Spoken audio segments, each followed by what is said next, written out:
Class 10th प्रश्नावली 3.5 में 2 number question है ए और बी के किन मानों के लिए निम्न रैखिक समीकरण युग्मों के अपरिमित रूप से अनेक हल होंगे।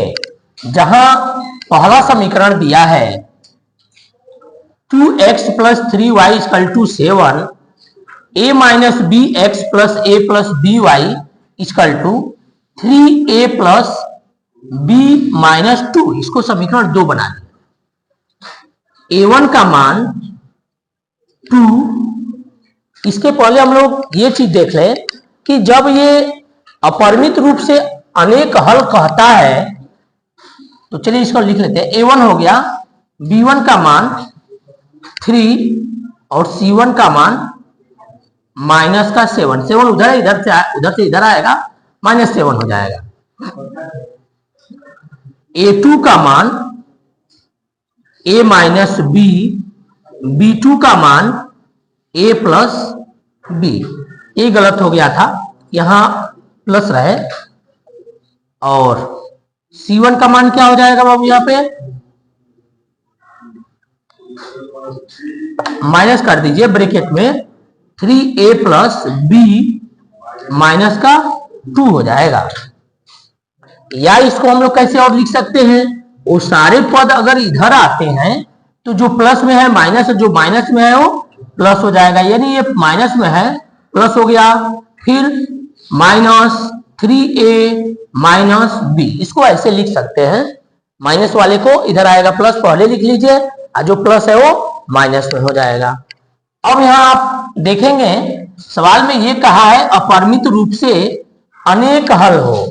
अनेक हल होता है कब, जब आप a1 upon a2 equal to b1 upon b2 equal to क्या लिखते हैं, c1 अपान c2 लिखते हैं। अब यहां रखिए बाबू, क्या होगा तो 2 और यहां होगा a minus B equal to 3 और यहां होगा a प्लस बी। सी का भी रख लीजिए, -7 और यहां होगा 2 माइनस 3a माइनस बी। इन दोनों को एक साथ हल करिए, क्रॉस मल्टीप्लाई होगा, 3 आएगा a माइनस बी के तरफ और 2 जाएगा a प्लस बी के साइड में। तो ये होगा 3a minus 3b equal to 2a plus 2b। उन सबको पक्षांतर करेंगे, इधर ले आएंगे तो क्या होगा 3a minus 2a minus 3b minus 2b equal to 0। हल करा लीजिए, 3 में से 2 निकल जाएगा, बचेगा 1। क्या बचेगा बाबू, 1, यानी कि a बचेगा। a और ये दोनों माइनस से जुड़ जाएगा, -5b इक्वल टू 0। इसको नया समीकरण 3 नंबर बना दीजिए। अब हम लोग चलेंगे, या तो इन दोनों को हल करिए या इसको इसके साथ लेकर के हल कर दीजिए। पास में है, इसको कर लीजिए इसके साथ। 3 आएगा इधर और -7 जाएगा इसके साइड में। तो यहां -7 का इंटू होगा a प्लस बी के साथ और 3 का इंटू होगा 2 माइनस 3a माइनस बी के साथ। करिए तो यहां होगा -7a माइनस 7b 6 माइनस का 9a माइनस 3b। अब पक्षांतर कर लीजिए, उधर से a और b को इधर लेके आ जाइए। तो इधर है -7a, ये माइनस से इधर आएगा प्लस 9a माइनस 7b इधर से आएगा प्लस 3b इक्वल टू में 6। हल करा लीजिए तो ये हो जाएगा 2a और ये हो जाएगा माइनस का 4b इक्वल टू 6। 2 कॉमन कर दीजिए तो ये हो जाएगा a minus 2b equal to 6, a minus 2b equal to 6 upon 2 का मतलब ये हो जाएगा 3। नया समीकरण बनेगा, समीकरण नंबर 4। और समीकरण 3 और 4 से या तो आप विलोपन विधि से हल कर लीजिए या प्रतिस्थापन विधि, जिस विधि से आपको आसान लगे उससे हल कर लेंगे तो a और b का मान ज्ञात हो जाएगा। अब हम लोग यहां समीकरण 3 है और 4 है, तो 3 और 4 को या तो विलोपन विधि से हल कर दें या प्रतिस्थापन विधि से। किस विधि से हल किया जाए? विलोपन। चलिए लिखते हैं विलोपन विधि से। हालांकि इसकी जरूरत नहीं है यहां पर, लिख देते हैं। क्या किया जाएगा? समीकरण 3 में से समीकरण 4 को घटाने पर। क्यों? क्योंकि a बराबर है, अंक भी बराबर है और चिन्ह भी बराबर है, तो इस कंडीशन में आप घटाएंगे। यहां लिखेंगे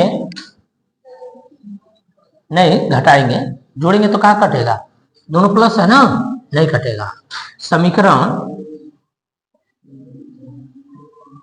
3 में से 4 को घटाने पर क्या बाबू? 3, तो a minus 5b equal to 0 और ये है a minus 2b equal to 3। जब घटाना करेंगे चिन्ह बदल जाएगा, ये कट जाएगा, ये घटेगा। कितना होगा?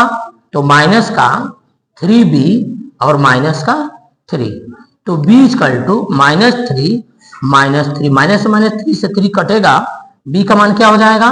1 हो जाएगा। अब b का मान आप ले चलिए, चाहे तो समीकरण 3 में रखिए और चाहे तो समीकरण 4 में रखिए। कहां रखा जाए? 3 में रखते हैं। b का मान समीकरण 3 में रखने पर 3 ये है a minus 5b equal to 0, b का मान 1 है। a minus 5 into 1 equal to 0, 5 का 1 में इंटू होगा, क्या आएगा बाबू? 5 आएगा। a माइनस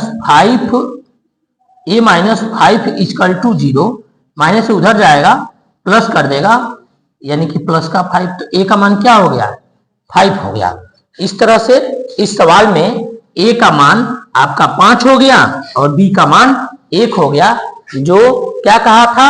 अपरिमित रूप से अनेक हल होने के कंडीशन में ये आंसर होगा।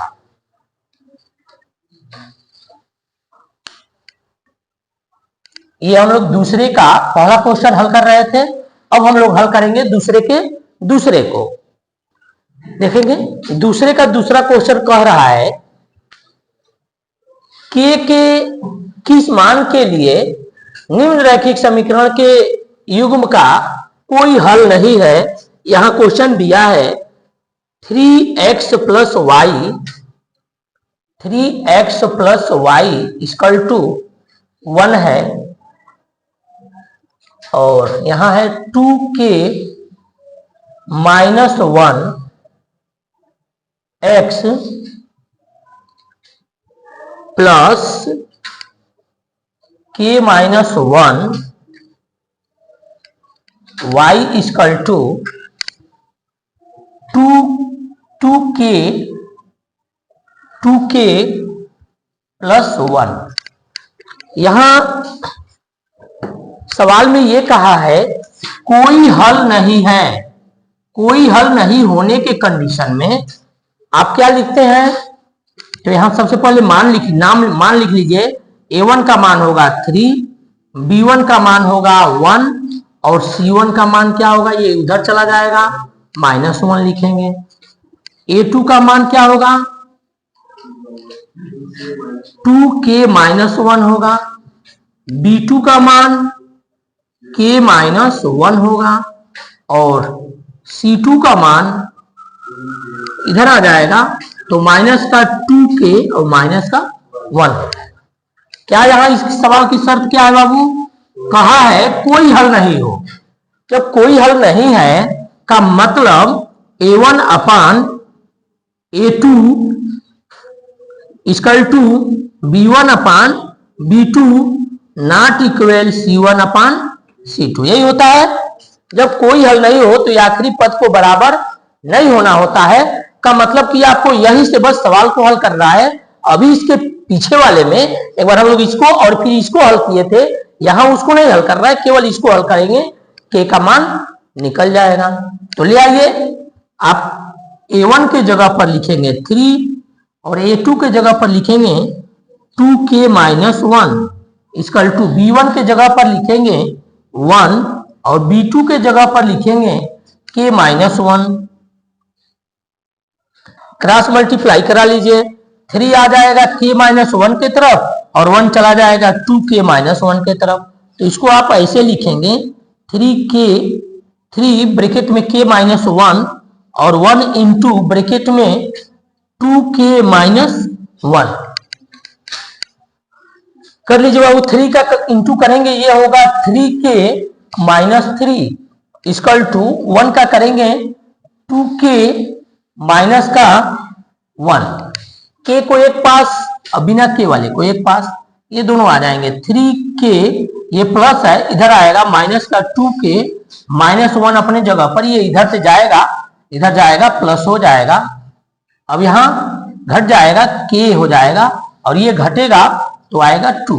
इस तरह से इस सवाल नंबर 2 के दूसरे में जो k का मान पूछा है, एक उसका शर्त है कि कोई हल नहीं हो, तो कोई हल नहीं होने के लिए ये नियम होता है। इस नियम पर जब आप हल करेंगे तो k का मान क्या आ जाएगा, तो k का मान 2 ज्ञात हो जाएगा।